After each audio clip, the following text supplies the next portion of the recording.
Welcome to Spill the Tea Tuesday. Today I have Amalia with me. Hello, hello. Hello.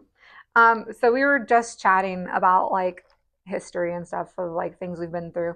And I know last season we talked about like if guys get erect in the treatment room. Um, but not everybody talks about like the things that could happen beyond that. And I know that you had an incident where there was like cum involved.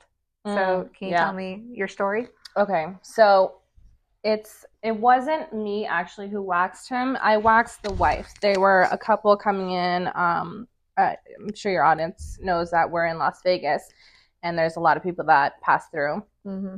for obvious reasons. So they were a couple that was passing through, and they wanted to get their Brazilian and Brazilian at the same time. Mm-hmm. We had availability, so me and my friend, my coworker, took both of them, and I had the wife and she had the husband. Okay. I completed the Brazilian, nothing out of the ordinary, went without a hitch. And we walk into the waiting room and we're waiting on the husband to finish up because sometimes male Brazilians take a little bit longer, whatever. But my friend is like a pretty quick waxer. Like, was she already out of the treatment room and you guys were just waiting? So she comes out of the treatment room a little bit later, which is also pretty typical. Like Brazilian, like I said, doesn't take as much time. Right. So we're waiting on him, and I start to get this weird feeling because not only is my friend very beautiful, like just stunning. She is gorgeous. Yeah. But he was taking way too long getting his clothes back on, right? You leave the room so that they can get dressed and we wait for them up front. Yeah, it's usually like 30 seconds, a minute. Yeah, tops. I mean, how long does it take a man to get dressed? Shorts and a t-shirt, like, come on. So he took way too long, and I just knew. So when they left, they got checked out. I went to her room because I just had the feeling, the strongest feeling that something weird happened. I looked in her trash can, and there it was. There was semen all in there? Yeah. So he had jerked off after she left. Yep. So inappropriate. Yeah, so disgusting. Inappropriate. He didn't even cover it up with any towels, nothing. It was right there on top, and it's almost like he's proud of it. I don't know. It was so gross, and he was there with his wife. So I'm like, this dude needs to get blacklisted or something from this location. My friend wasn't willing to do it. I don't know why, but like I would have blacklisted him because that's wild to me. It's crossing a line. Well, I feel like at that point, I'm kind of curious how he was during the treatment. Yes, if he had stayed erect through the whole treatment, he was aroused. Yeah, there's a lot of estheticians don't know, and they're like, oh, it's fine, they can stay erect through the whole thing.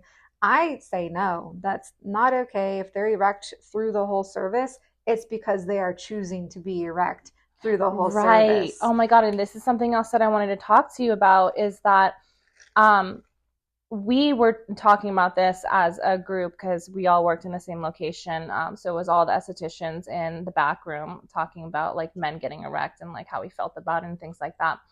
And we had also all brought our boyfriends or husbands in to get waxed because we needed to practice. But we all found that none of them got erect. Right. None of them got excited. So at that point we were like, holy shit, this is, excuse my language, holy crap, this is something that they can control. Yes. And, like if these are our men that are not like getting super excited about it, then it's the clients that are doing it themselves. Yeah. Yes. So it's like there's some things to look out for, and if for those that are listening that are licensed estheticians, I highly encourage you to go through my male Brazilian waxing course. And Amalia here has been trained by me for the male Brazilian. Yes. And do you feel more confident and comfortable in the treatment room having been trained by me? Absolutely. Perfect. That's the goal. So, but what I like to kind of shed more light on are the things that you look for in the treatment room. When you're waxing, what am I looking for to identify if someone's being inappropriate or not? So there's definitely times where a male can get erect and then it goes away. It's not a problem. A lot of nervous Nellies, they get nervous, the blood starts pumping, they get erect, and then it goes away once you start doing the wax. also too, like keeping their mind off of things, you know, because then they can get nervous and they're like, oh my gosh, I have a boner. And then they're like, my boner's still there. And then like the blood's still pumping and they don't know what to do. Yeah. That's your job to like, you know, distract and get their mind off of it, and it'll go away. But they do have more control than you think.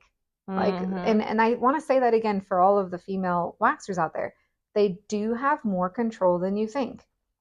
And just when they say, oh, I'm so sorry, I can't control it, or the wax is warm and it feels nice. Like, no, those are all red flags to me. Absolutely. Like, those are all red flags. They can control it, one. And two, if they're mentioning the warmth of the wax or anything like that, they're giving you an excuse because they're banking on the fact that you're naive or polite, right? Or overly polite, where maybe you're afraid to say, no, I know you're doing this. Like, we're gonna knock it off. And then you leave there feeling like icky, you know, like super gross. I've had experiences like that where I'm like, I should have done this or that. And I don't blame myself because it's all a learning experience. But at the same time, it's like you have to, it's great that you have this course so that you can make other estheticians aware before they do have to go through things like that or let it get too far without knowing that they can stop and say no at any point that they want. It's your treatment room. You get to decide that. You have the power in that treatment room. Yes. And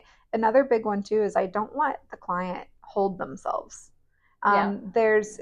It's scientifically proven that skin on skin is more arousing.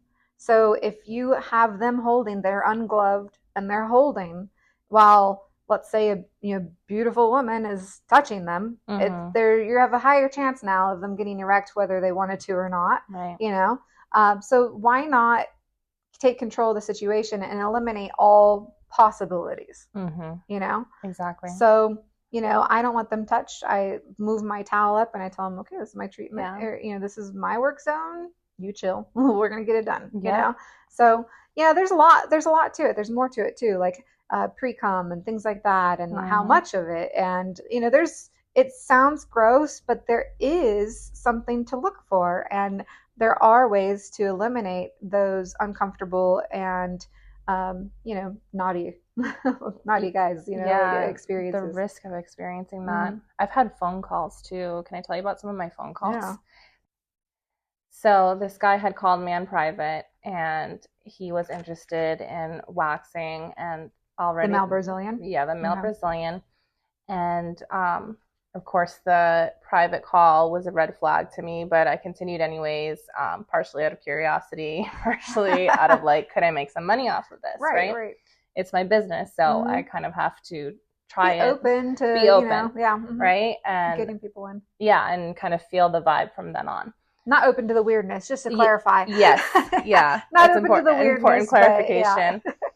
And he starts asking me about questions that he has. He says that he's going to school and he's in college and he's writing this or he's doing research is what he said on the male Brazilian. And I'm like, okay, that's not true. Okay. Like immediately no. Immediately. Oh, bullshit. Yeah. Like pedometer went off. Yeah. And I'm like, okay, what kinds of questions did you have? Because maybe he's just curious and he doesn't know he can just say that. So he just started asking you a bunch of questions about the Brazilian?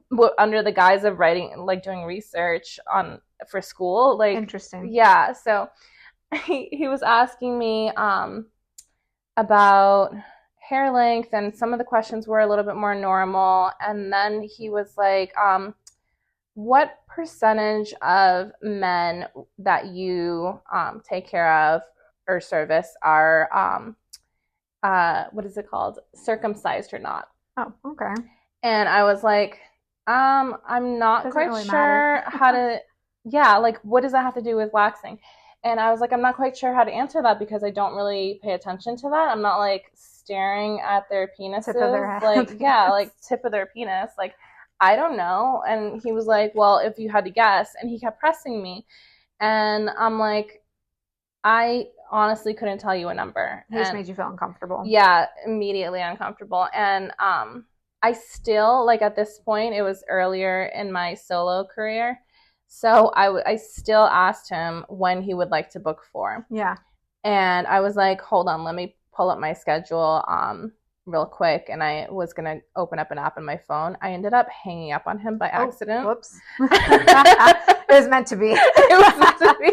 It was a blessing in disguise because he was just giving you a bunch of yes. Oh my God. I feel it was too, so like sometimes weird. like the questions that he asked, okay, maybe it was legit. Maybe he was doing a research paper, but I feel like you have a pretty good perception of I highly doubt it. You had a weird feeling. I can give him the benefit of the doubt, which is what I did. But then in the end, my subconscious took over and was like, click, end call.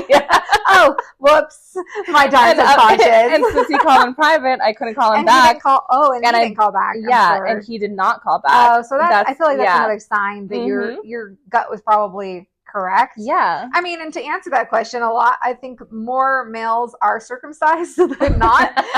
In case anybody is curious now, because it's a legit question.